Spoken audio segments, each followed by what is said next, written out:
Halo sobat-sobat semua, jumpa lagi di channel saya. Pada video kali ini saya akan membagikan informasi tentang penyebab gagal dalam pemberkasan ASN baik CPNS maupun yang P3K. Tapi sebelum lanjut, bagi yang baru menemukan channel ini, jangan lupa untuk tekan tombol subscribe-nya dan bunyikan lonceng notifikasi supaya tidak ketinggalan informasi dari channel ini.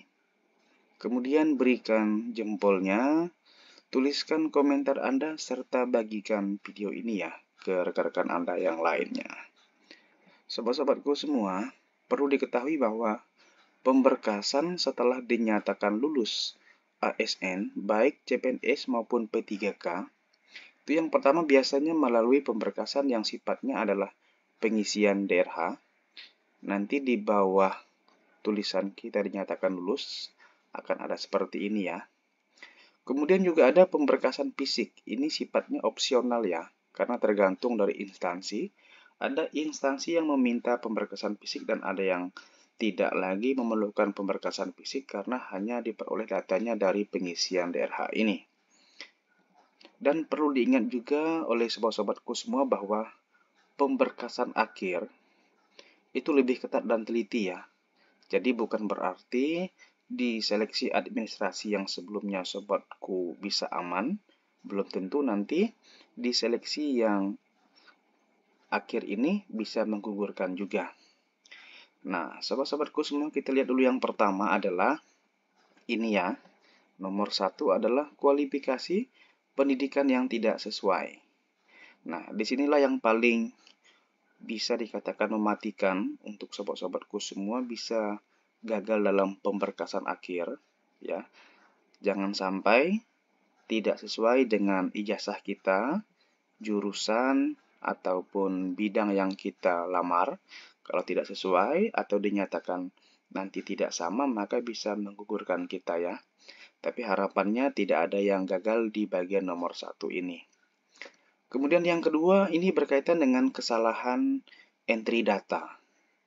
Ini biasanya seringkali terjadi saat melakukan pengisian DRH.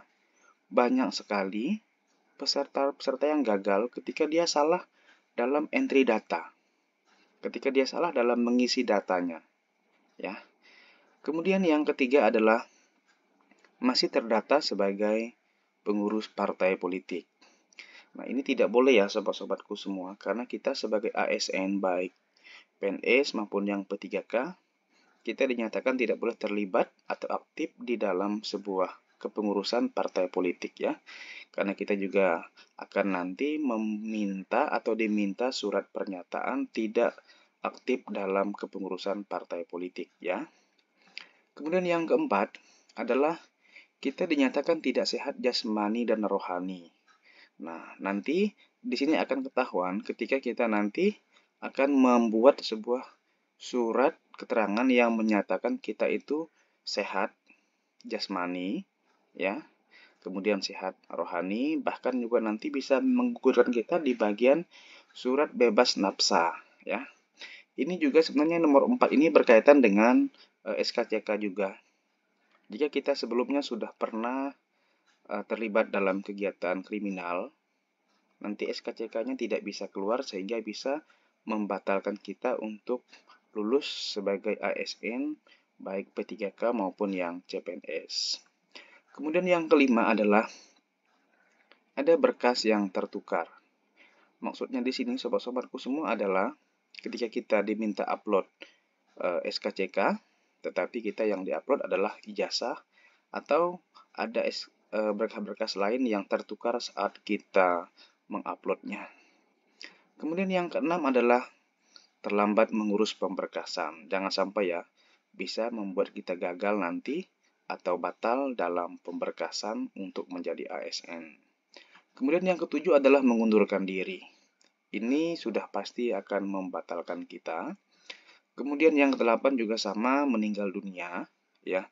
Sudah otomatis kita tidak jadi menjadi ASN. Tapi jangan sampai ya, sahabat-sahabatku semua. Kemudian yang kesembilan adalah perbedaan data. Nah, apa maksud dari perbedaan data? Ini ya banyak sekali. mungkin perbedaan tanggal lahir, bulan, dan tahun ya. Saya minta sobat-sobatku semua jika ada perbedaan yang signifikan dari nama, tempat tanggal lahir, dan seterusnya, tolong untuk segera diurus di bagian capil ya. Oke, sobat-sobatku semua, mungkin itu dulu yang bisa saya bagikan pada video kali ini. Semoga bisa bermanfaat untuk sobat-sobatku semuanya.